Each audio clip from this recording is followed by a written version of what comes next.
સુરત પોલીસે એક એવા વાહન ચોરને ઝડપી પાડવામાં સફળતા મેળવી છે જે માત્ર રત્ન કલાકારને જ અને તે પણ નક્કી કરેલા વિસ્તારમાંથી જ ગાડી ફરતો હોય અને ચોરી કરતો હતો। જોકે પોતાના સાડુભાઈની વધારે કામની સામે તેની ઓછી કામ હોવાને લઈને પત્ની દરરોજ કંકાસ કરતી હોય, જેને કારણે તેને રૂપિયા કમાવા માટે વાહન ચોરી કરતો હતો। જોકે પોલીસે આ ઈસમ પાસેથી 30 જેટલી બાઇક્સ પણ કબજે કરી છે। સુરત શહેરમાં છેલ્લા લાંબા સમયથી બાઇકની ચોરીની સતત ઘટના વધતી રહે છે, જેને લઈને પોલીસે આવી ચોરી કરવાવાળા ઈસમોને પકડવા માટે સતત મહેનત કરી હતી। ત્યારે પોલીસને હકીકત મળી કે મૂળ ભાવનગર જિલ્લાના પાલીતાણા તાલુકાના જાડિયા ગામના વતની અને હાલમાં સુરતના મોટા વરાછા ઉત્તરાણ ખાતે આવેલા સાંઈ કૃપા સોસાયટીમાં આવેલા ગોપાલકૃષ્ણ એપાર્ટમેન્ટમાં રહેતા રત્ન કલાકાર તરીકે કામ કરી પરિવારનું ગુજરાન ચલાવતા બળવંત ચૌહાણ ચોરીની ગાડીઓ સાથે ફરિયાની વિગત મળી હતી। જોકે પોલીસે આરોપીને કાપોદ્રાના હીરાબાગ સર્કલ પાસે ઝડપી પાડ્યો હતો। તેની પાસે રહેલી ગાડી વિશે પૂછતા તેણે ચોરી હોવાની કબૂલાત કરી લીધી છે।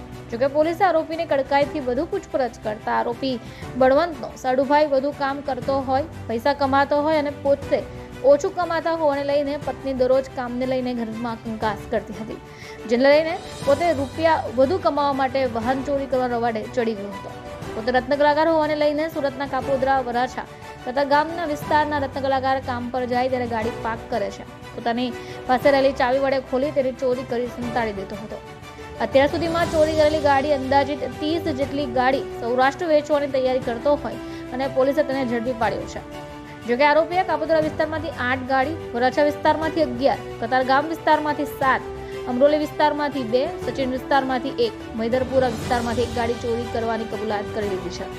જોકે પોલીસે આ ઈસમ વિરુદ્ધ કાયદેસરની કાર્યવાહી કરી ચોરીની તમામ 30 જેટલી બાઇક્સ કબજે કરી ઈસમ વિરુદ્ધ તપાસ શરૂ કરી છે।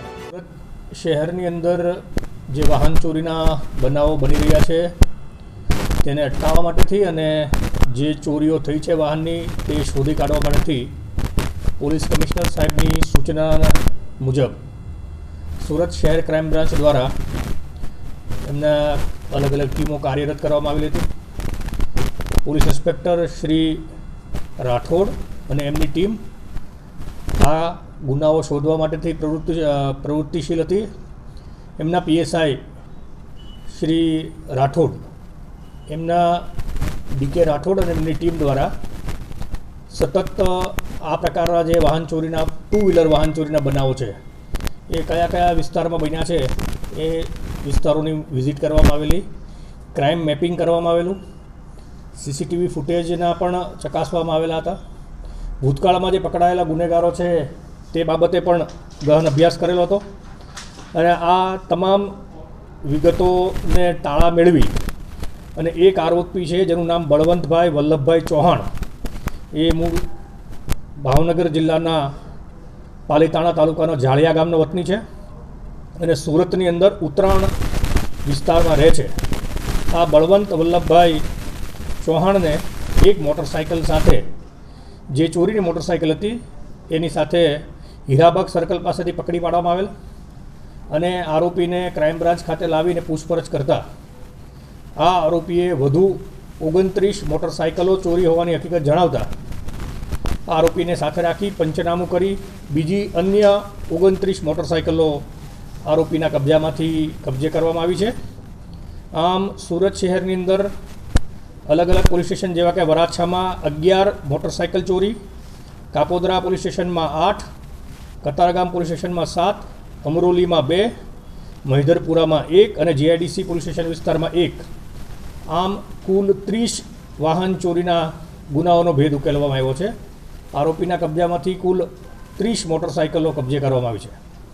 ક્રાઇમ બ્રાન્ચને ટૂંક સમયની અંદર આ બીજી મોટી સફળતા મળી છે। આ અગાઉ પણ ક્રાઇમ બ્રાન્ચ દ્વારા લગભગ 29 જેટલા મોટરસાઇકલો આરોપીઓના કબજામાંથી જે ચોરીના વાહન હતો એ કબજે કરવામાં આવ્યા હતા। એટલે આ ફરીથી એક સારી સફળતા મળી છે અને વાહન ચોરીના જે ગુનાઓ છે જેમાં 30 ગુનાઓનો ભેદ ઉકેલાયો છે અને ભવિષ્યમાં પણ આ પ્રકારની જે પ્રવૃત્તિ કરવાવાળી ટોળકીઓ છે તેને આરોપીઓ પર વોચ રાખી અને પકડી પાડવામાં આવશે।